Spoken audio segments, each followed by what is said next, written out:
begin the recording of the session as well. I think one of the greatest challenges that we face for contemporary human rights movements is how to spare civilians from atrocities ongoing in various conflicts today. The international community said in the past, never again to the Holocaust. There was an international outrage to the Rwandan genocide and ethnic cleansing in Bosnia. The international community created the ICC in 1998 to prosecute those responsible for genocide, war crimes, and crimes against humanity, and embraced this principle of responsibility to protect in 2005 in the UN General Assembly. Through various actions, the international community has responded to mass atrocities in different parts of the world, including in Sudan, in Libya, Cote d'Ivoire, although these have not been without controversy. However, the international community and international criminal justice has increasingly found itself unable or reluctant to respond with similar outrage as in the past to ongoing mass atrocities being committed, including the war in Syria, the brutal cleansing, ethnic cleansing of the Rohingya population, the situation of the Uyghurs in what you can call political education camps in Xinjiang. You also have crimes against the Yazidi minorities in Iraq and crimes being committed against the Anglophone minorities in Cameroon today. The role of corporations in the commission of mass atrocities and the illegal exploitation of natural resources in conflict zones have not gone unnoticed.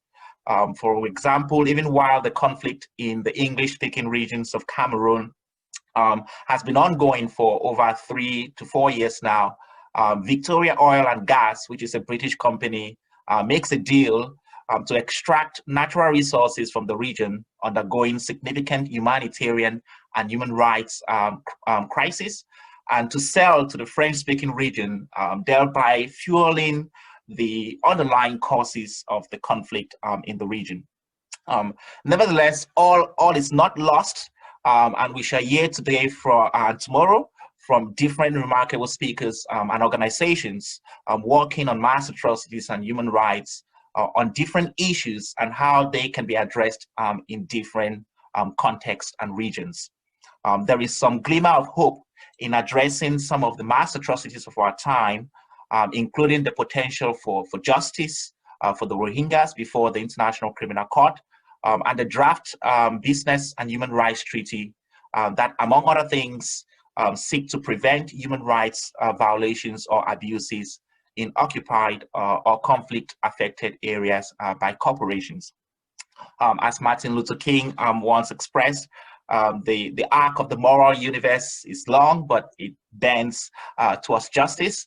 And hopefully, although it might be slow, we might get justice for these human rights abuses taking place in many parts of the world today. So I'll focus today on the scope of international criminal law to address environmental harm in the context of armed conflicts within Africa. And we'll be happy to take questions at the end of my presentation. I have worked for over 6 years now as a case law reporter for international criminal law series at Oxford University Press, and published over 12 case law reports analyzing cases from various international criminal tribunals. One of the things which has struck me during this period has been the reluctance of these tribunals to address environmental harm in the context of armed conflicts, and several missed opportunities for them to do so. For the purpose of this seminar, I thought it is important to examine whether there is a scope for international criminal law to address environmental harm in the context of conflicts within Africa.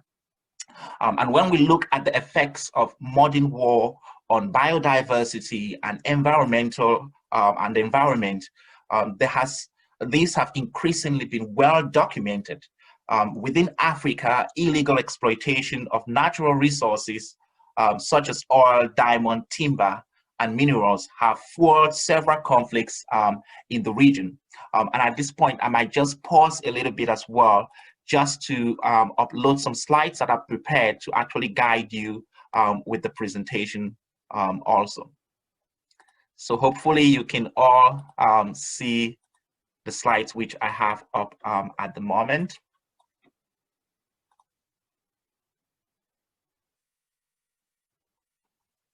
Okay, so great.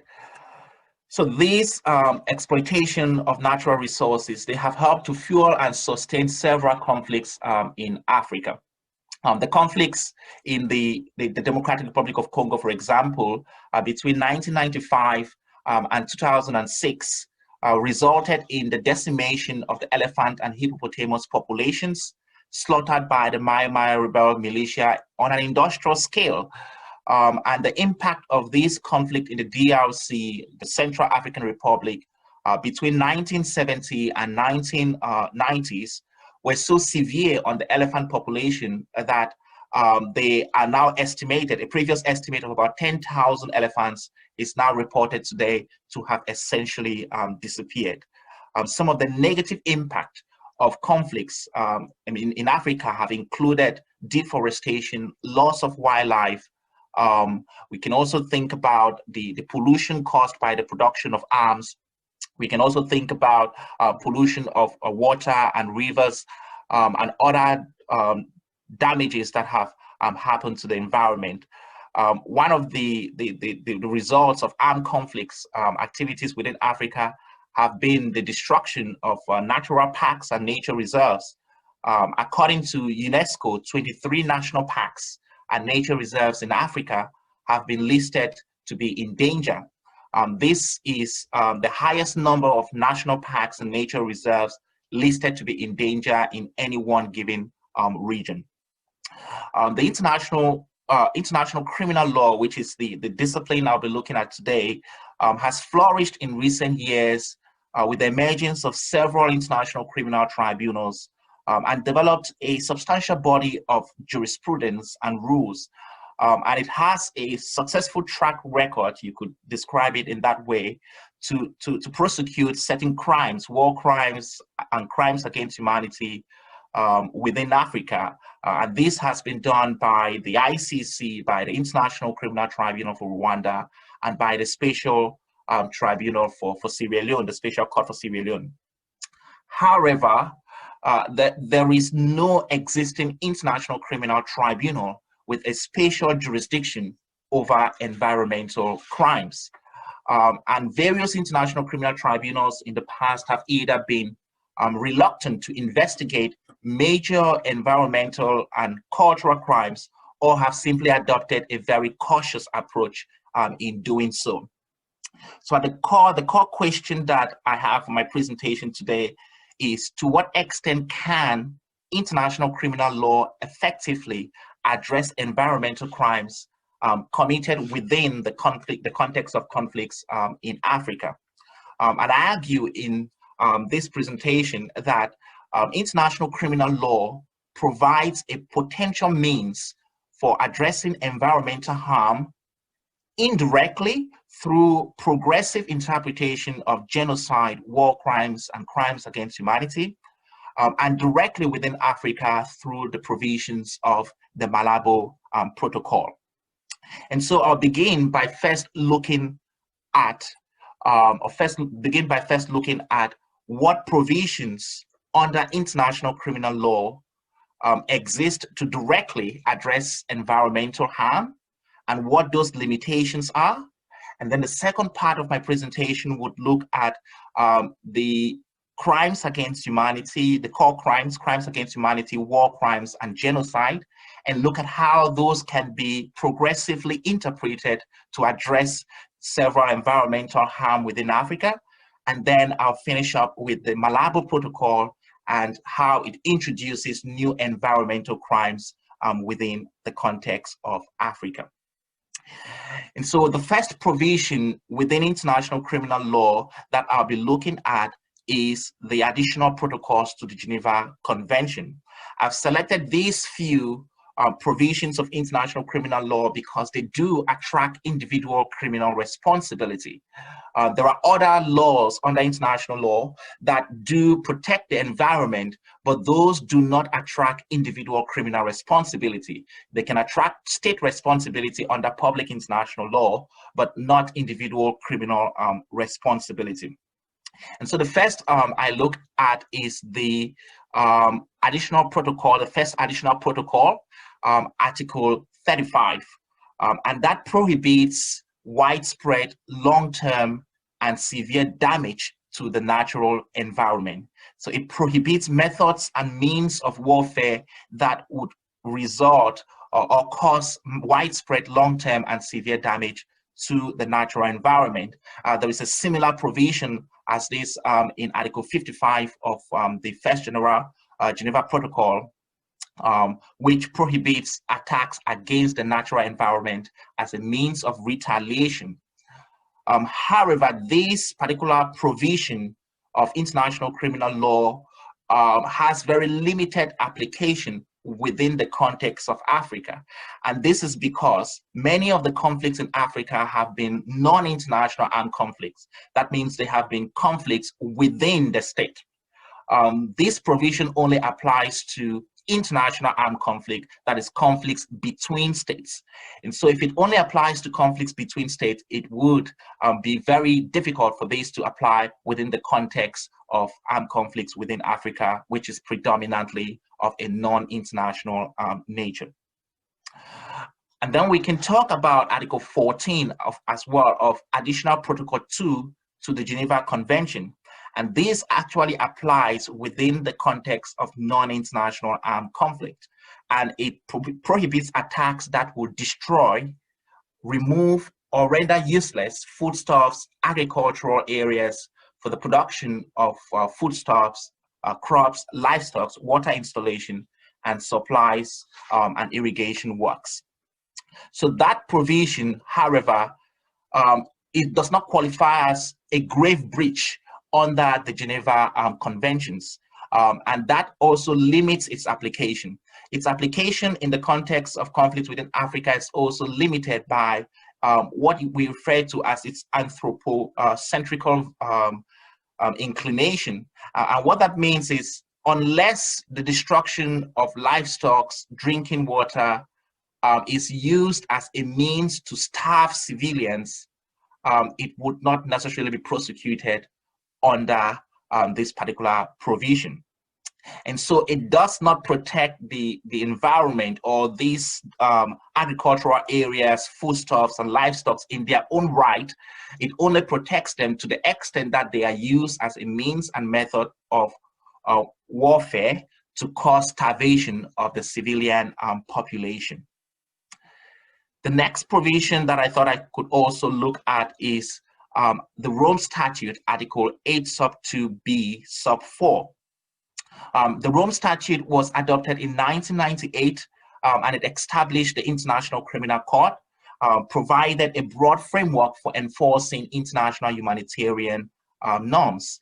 It gives the court subject matter jurisdiction over 4 core crimes: the crime of genocide, crime against humanity, war crimes, and the crime of aggression. And these crimes in Article 8 sub 2b, the statute explicitly protects the natural environment in armed conflict. And it does so by prohibiting the intentional launching of an attack in the knowledge that such an attack would cause incidental loss of life or injury or damage to the civilian objects, or, and that is where the emphasis lies, where that attack would cause widespread, long-term, and systematic damage to the natural environment. So this provision represents one of the major significant advancements when we talk about protecting the environment in its own right. And this is because if you look throughout international criminal law, you would rarely find provisions that do protect the environment in their own rights. unlike earlier environmental provisions, individual criminal responsibility under this particular provision of the Rome Statute for damage to the natural environment is not conditioned on injury to human beings. So the use of the language or rather than and in this provision implies damage to the environment can be prosecuted in its own right, provided it is widespread, long-term, and severe, and also equally disproportionate to the military goals that are anticipated.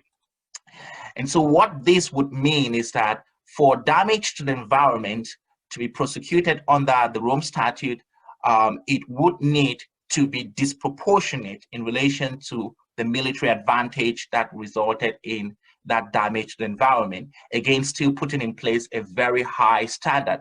So if the military goals for targeting the environment was not disproportionate, then it would not be prosecuted as a crime under the Rome Statute. So Article 8 sub 2b in the scholarly literature, because of its ability to allow for the direct prosecution of environmental harm, has been referred to as the first ecocentric environmental crime provision in international criminal law. One major barrier, however, to addressing environmental damage under Article 8 sub 2b is the jurisdictional limitation again. It only applies to international armed conflicts and does not apply to non-international armed conflict, which would be many of the conflicts taking place within Africa. According to the rule of law armed conflicts database, 12 of the armed conflicts currently taking place within Africa have been identified as non-international armed conflicts, again, making it difficult for this provision to apply. So the lack of individual criminal responsibility for damage to the environment in the context of non-international armed conflicts supports the call by many scholars for an amendment to the Rome Statute that would, at the very least, extend the application of Article 8 sub 2b to non-international armed conflict. So the Rome Statute does not provide direct environmental protection in the context of non-international armed conflict. And although it has this limitation, there are still some indirect protection to the environment, and there are opportunities for what we can refer to as a broader or greener interpretation of the core crimes within the Rome Statute that would, if interpreted in a greener way, can provide for individual criminal responsibility for damage to environment during non-international armed conflict. And that is where I would turn to address next, which is what opportunities there exist within the Rome Statute for a greener interpretation of the core crimes.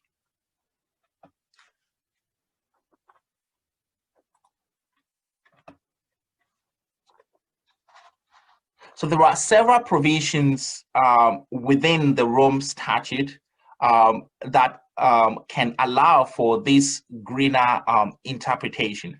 And I will look at three core crimes. The first crime that I will focus on is war crimes under Article 8 of the Rome Statute. And I'll be looking at the war crime of pillage. And pillage is defined as the forcible taking of private property by an invading or conquering army from the enemy's subjects for private or for personal use. But it has also been viewed as an environmental-based crime. And in the literature, the word pillage is used interchangeably with the words spoliation, plunder, or looting. And so the jurisprudence from the Special Court for Sierra Leone provides some avenue, some precedents on how individuals can indirectly be prosecuted and held criminally accountable for damage to the environment in the context of non-international armed conflict as part of the prosecution of war crimes. And a case study that we can look at is the case of Charles Taylor. And Charles Taylor made a good, the case of Charles Taylor, the courts made a good attempt to create a connection between war crime and the pillage of natural resources. So pillage was one of the 11 crimes for which Charles Taylor was charged with. Charles Taylor was the former president of Liberia, and that's on the left, the photo on the left side of the screen. And he was charged for the pillage of natural resources as part of what was referred to as Operation Pay Yourself.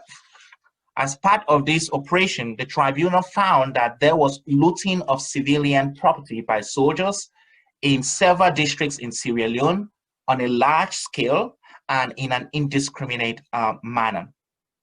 Charles Taylor was convicted for aiding and abetting the crime of pillage by providing practical support that substantially led to the commission of the crime. A similar finding was made by the tribunal in the case of prosecutor and Sese, where Sese was also charged with pillage involving the looting of civilian property.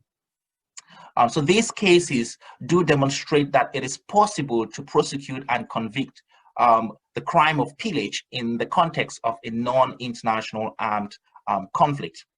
The natural resources of Sierra Leone, especially the diamond trade, played a vital role in fueling the civil war, and the term blood diamond is notably connected to the armed conflicts in Sierra Leone. Despite the finding of the connection between the natural resources and the conflict in Sierra Leone, the Special Court for Sierra Leone construed the crime of pillage more narrowly and did not charge any person for pillaging of natural resources like diamond as part of its war crime prosecution. It rather focused exclusively on pillaging of civilian property.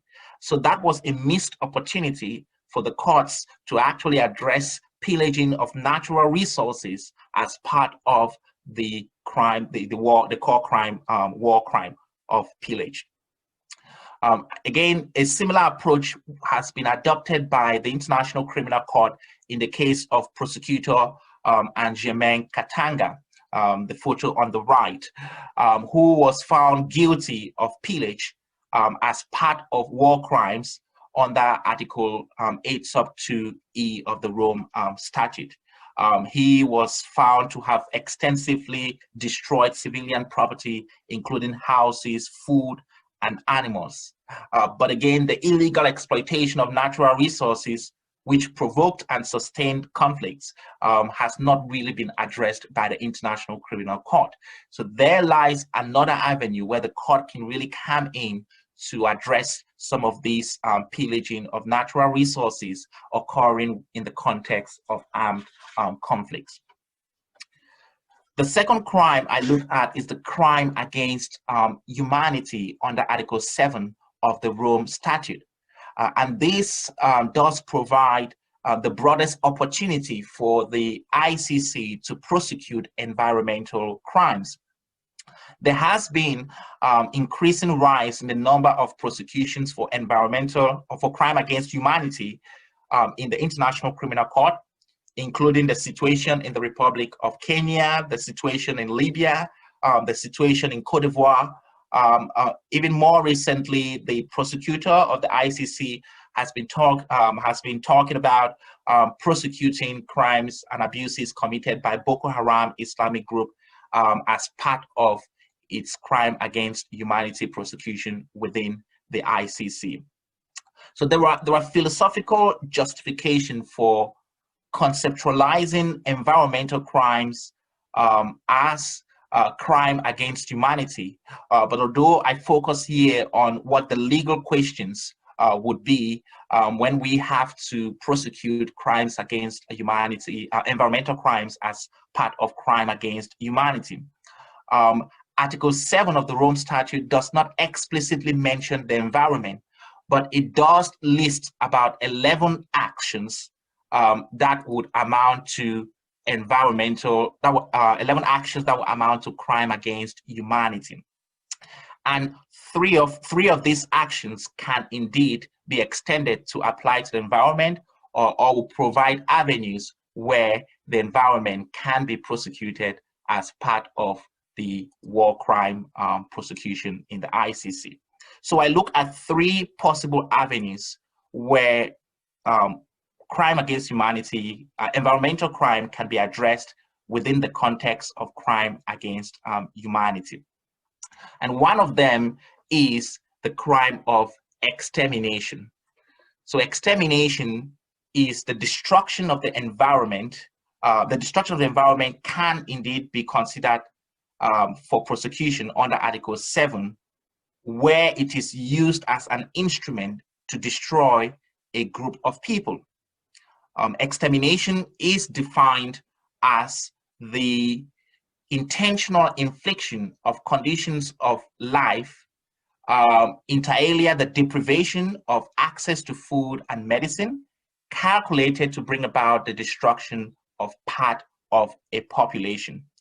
So it is possible that the burning of farmlands, crops, towns, destruction of livestock and natural resources for the purpose of destroying part of a population can indeed be prosecuted as part of crime against humanity. An example is the scorched earth policy in the Darfur region in Sudan by former Sudanese President Omar al-Bashir, which was environmentally destructive and has been argued as constituting extermination as a crime against humanity. In the case of extermination under Article 7, what is required is the intent with knowledge that the perpetrator knew that the conduct was part of, or intended the conduct to be part of, a widespread or systematic attack directed against the civilian population. So this is the mens rea, the intention. Proving that intention is always challenging, but it's less of a challenge proving the intention when it comes to crime against humanity compared to when it comes to proving that intention with genocide. The second action that can amount to crime against humanity and relevant for prosecuting environmental damage would be the deportation or forcible transfer of population. So it provides another opportunity for environmental damage to fall within the net of crimes against humanity. And this crime is defined as the forced displacement of persons concerned by expulsion or other coercive acts from the area in which they are lawfully present without grounds permitted under international law. According to the Internal Displacement Monitoring Center, Africa has experienced more conflicts related displacement than any other continent, with about 1.5 million people displaced in 2018 by conflict alone.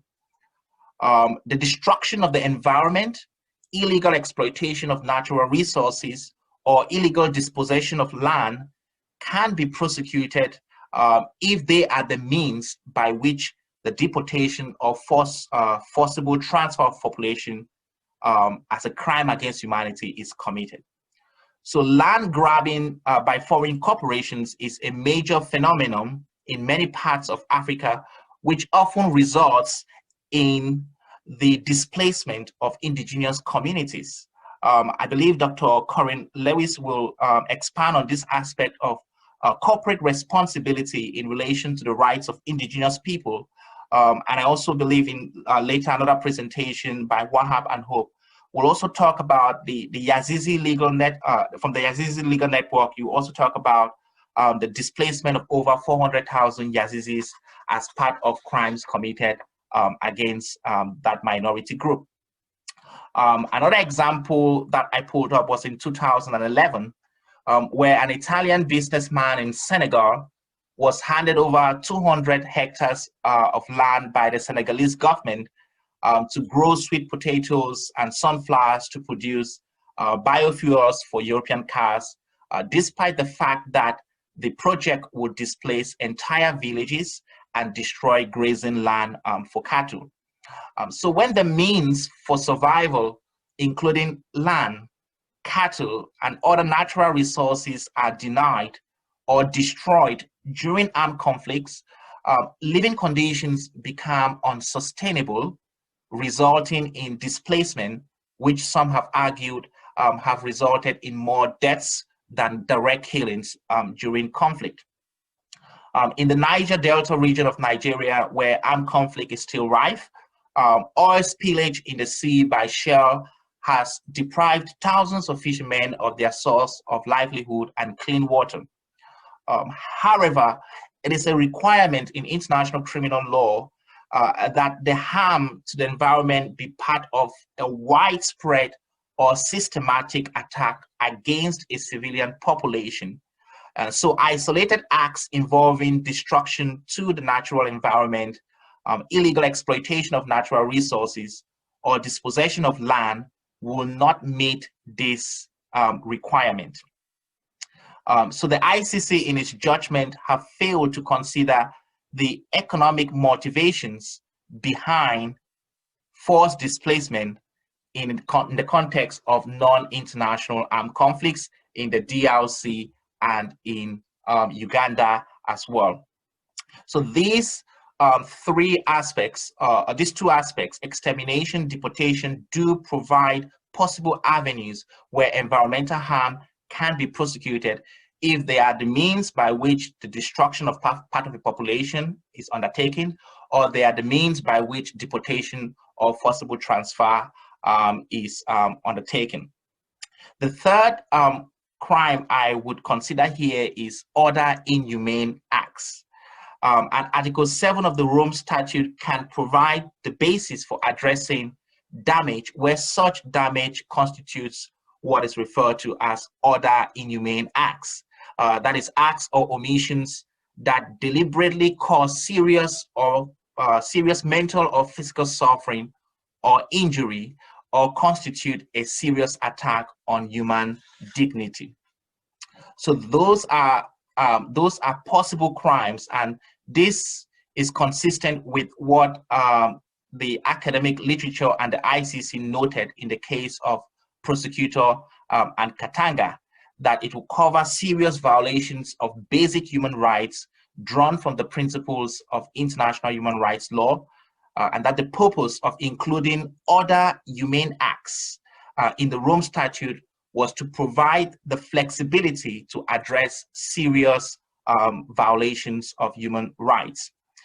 So if I move this same approach to the environment, widespread deforestation, destruction of crops, illegal exploitation of natural resources, contamination of land and water, these can arguably all constitute serious violations of basic human rights of a similar character to other crimes outlined in Article 7, and if prosecuted in that manner, can achieve a successful prosecution for crimes against humanity. They do result in a serious attack upon human dignity and can cause serious physical or mental suffering to the affected population. They are mostly referred to as violations of economic, social, and cultural rights, which some have argued constitute crimes against humanity. So this will imply here that damage to the environment, which severely impacts on the enjoyment of economic, social, and cultural rights, can potentially amount to crimes against humanity if committed in the context of armed conflict, such as in the case in South Sudan, where the water supply of rural communities was targeted, prompting their displacement from the area, and allowing corporations to come in and exploit the natural resources in the abandoned area. In the appeals chamber in the ICC have held that prohibition against other inhumane acts would prohibition against other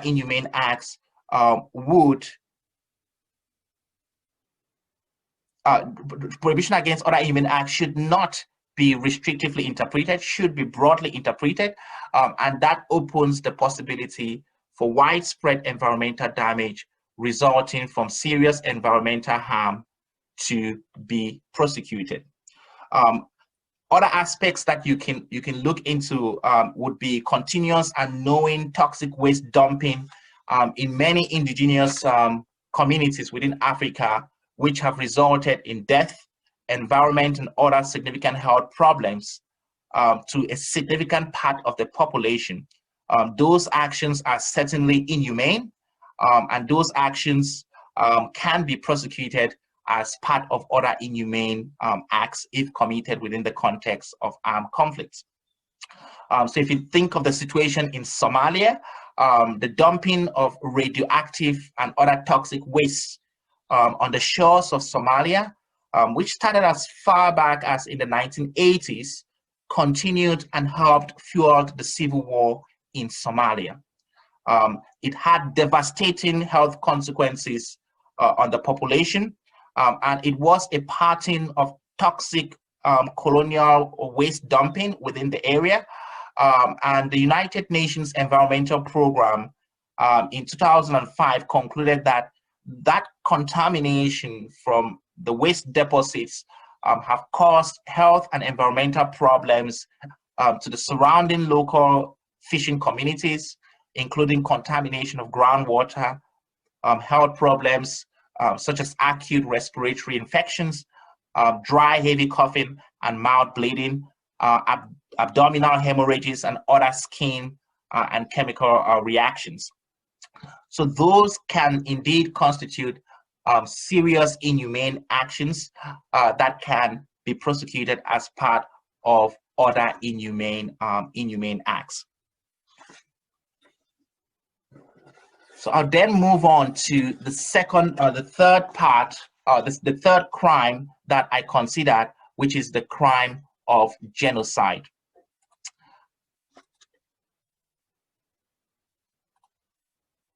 So genocide occurs when certain acts are committed with intent to destroy in whole or in part a national, ethnic, racial, or religious group. And there are several actions, 5 key actions that will amount to genocide. And I'll focus on just one of those actions. The 5 actions include things like killing members of a group, imposing measures intended to prevent births within the group, forcible transfer of children of the group. But I focus more on one of them, which is referred to as the deliberate infliction on the group conditions of life calculated to bring about its physical destruction in whole or in part. So the question I ask here is whether damage to the environment with the deliberate intention of creating conditions of life that would bring about the physical destruction of a group, whether that could be prosecuted as genocide. And the term conditions of life that is found in this definition in Article 6, that term has been defined to include deliberate deprivation of resources indispensable for survival, such as food or medical services. So arguably, a calculated and deliberate destruction of natural resources could be employed as a means of achieving the total or partial destruction of a national, ethnic, or religious group. And this is not a far-fetched argument because the first attempt to explore using environmental damage as an underlying act for genocide was in the application for the arrest warrant of the Sudanese president, former Sudanese President Omar al-Bashir. So just move on to the next slide. So that was where the first attempt was. He was charged with genocide pursuant to Article 6 sub C of the Rome Statute for deliberately inflicting on several ethnic groups conditions of life calculated to bring about their physical destruction. And to establish the link between environmental damage and the crime of genocide, the prosecutor argued that the resources of these ethnic groups, including their natural resources, that by destroying those resources and carrying out environmental degradation and depletion of their natural resources, that their means of survival was being destroyed, and also by poisoning their water sources and stealing their livestock. And in a dissenting judgment on this application, when it was first received by the International Criminal Court, Judge Anita Osaka, she observed that the charge of genocide had to be analyzed in the context of the Darfur's harsh terrain, in which water, food resources are naturally scarce, and that there has to be a recognition of the destruction of the means of survival as an important consideration.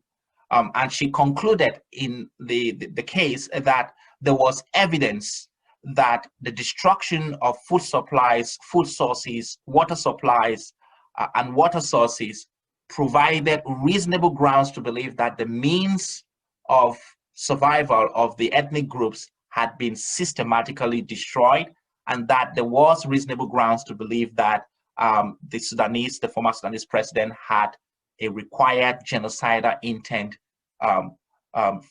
within the case. So, but in the second application for the arrest warrant of Omar al-Bashir, the pre-trial chamber of the ICC agreed with this particular analysis, and they concluded that the acts of contaminating water pumps and forcibly transferring members of a particular tribe were committed in furtherance of a genocidal policy. And so that creates a scope for possible prosecution of environmental damage as part of the underlying crime of genocide, where the relevant action involves a deliberate destruction of the natural resources which are indispensable for human survival as a means of achieving the destruction of the specific population. So, however, one point to note here is that while this may represent a progressive interpretation of the crime of genocide, it is still anthropocentric and falls short of recognizing ecocide as an act of genocide.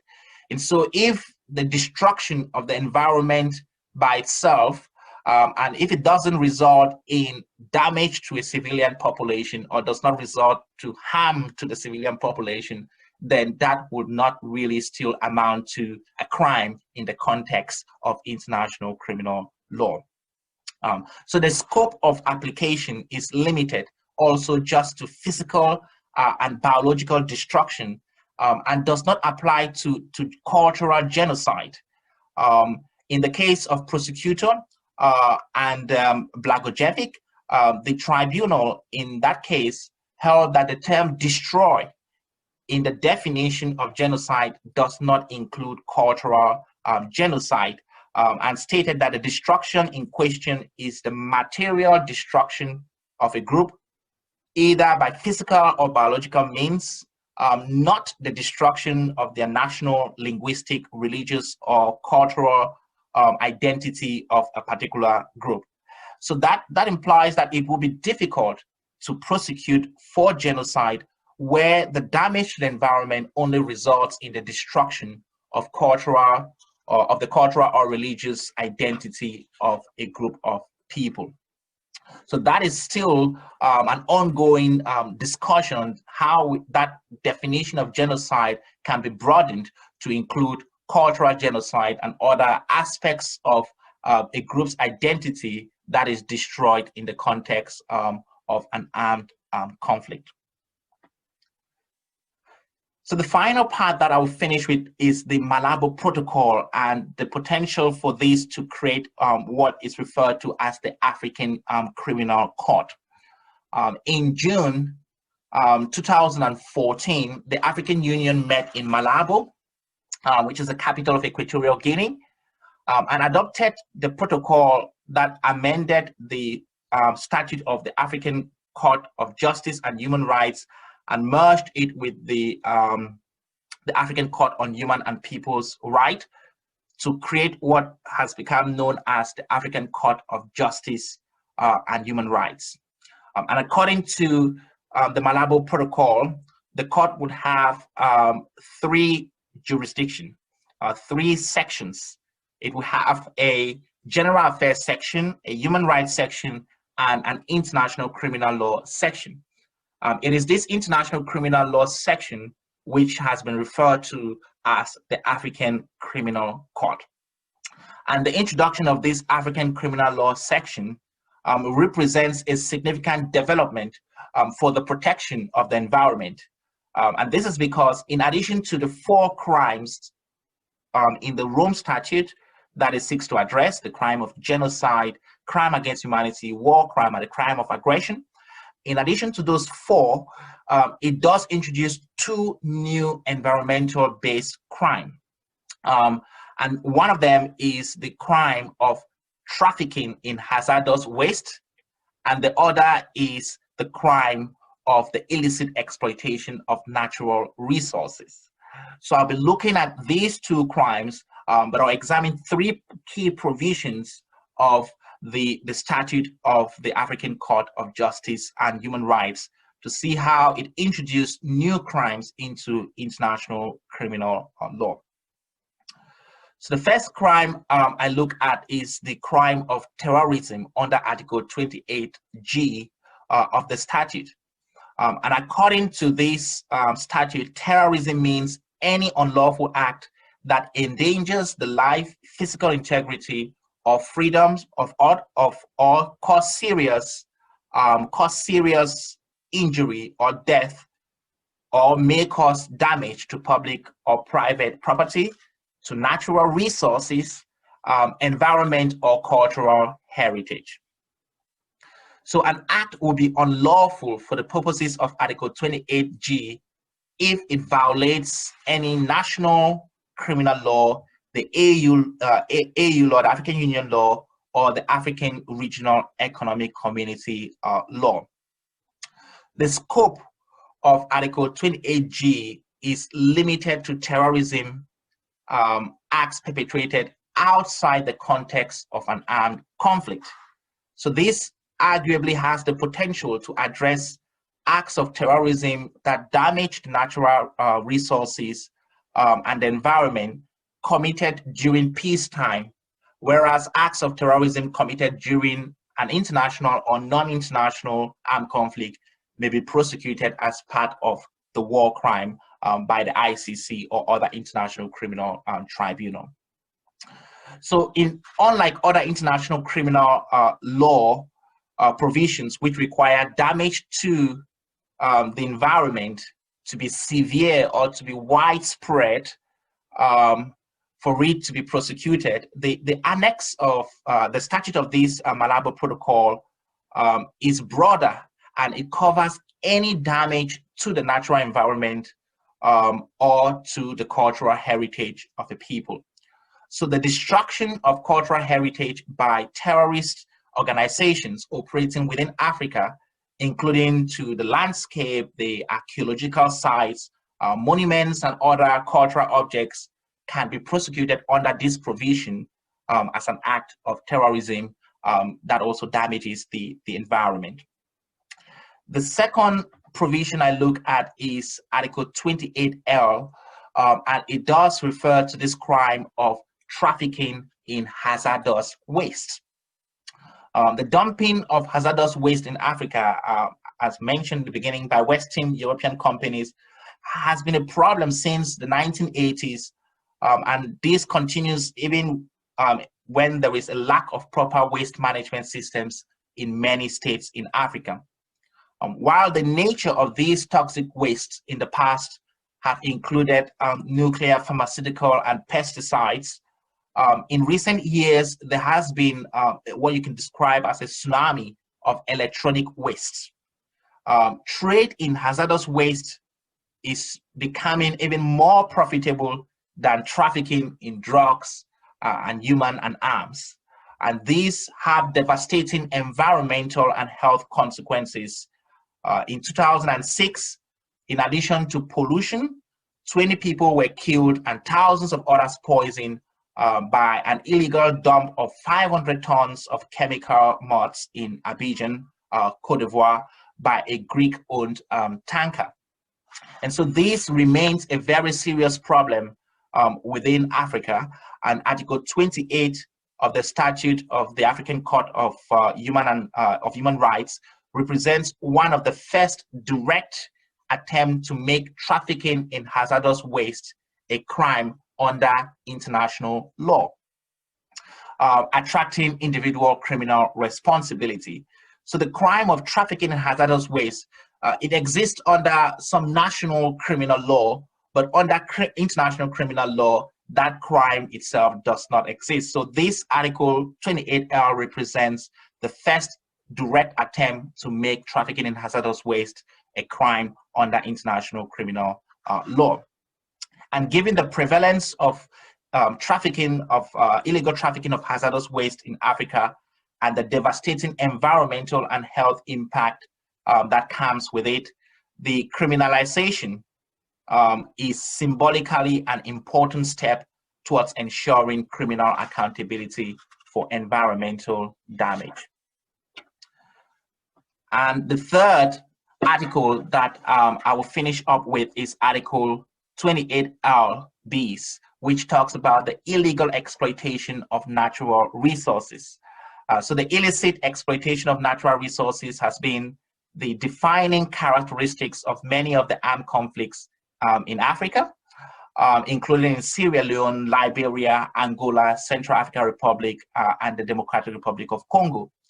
And the impact on the environment has been severe, with the destruction of natural flora and fauna, increased health hazards, increased risk of risk of disasters, and other ecological disturbances have come along with some of these illicit exploitation of natural resources. Article 28L bis represents one of the first attempt as well to criminalize the illicit exploitation of natural resources at an international level. And this crime will be committed if certain actions are of a serious nature affecting the stability of a state, of the African region, or of the African Union. So this also represents a very important aspect, but there has been some criticisms about this particular provision.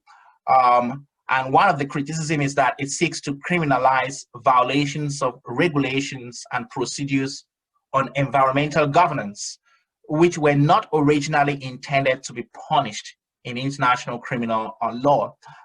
This critique is generally rooted in a Western conception of international criminal law, which does not sometimes fully capture the enormity of the problem in this region, and also ignores some of the historical nature of the problem that has been fueled in many cases by Western companies.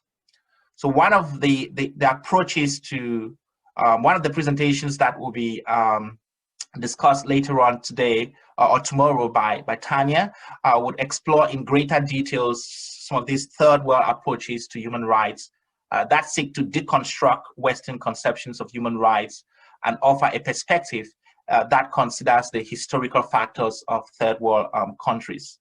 But there are other legitimate criticisms of this article and the Malabo Protocol as a whole. And one of the very legitimate criticisms that you can think of is in Article 46, which seeks to exempt heads of states and other senior officials from prosecution for crimes within the jurisdiction of the court. And what that means is that if the damage to the environment is committed by government officials or senior officials and heads of states, that would potentially go unaddressed within the international criminal law jurisdiction of the African Court on Human Rights. But nevertheless, Article 28L and 28LBs, they represent a significant milestone in enshrining an international crime, which is ecocentric. It seeks to protect the environment in its own right, rather than for its utilitarian survival benefits to human beings. So this Article 40, this Malabo Protocol also embraces corporate liability, making it possible to hold corporations criminally accountable for their involvement in the trafficking of hazardous waste or the illicit exploitation of natural resources. So there are still significant political and financial challenges to make this statute of the court to come into force. It has been ratified by the relevant number of states. It has been signed by the relevant number of states, but not yet ratified. And so there are still significant challenges before the statute can come into force. Nevertheless, it does represent a really good trend in the protection of the environment during the context of armed conflicts within Africa. And I'm happy to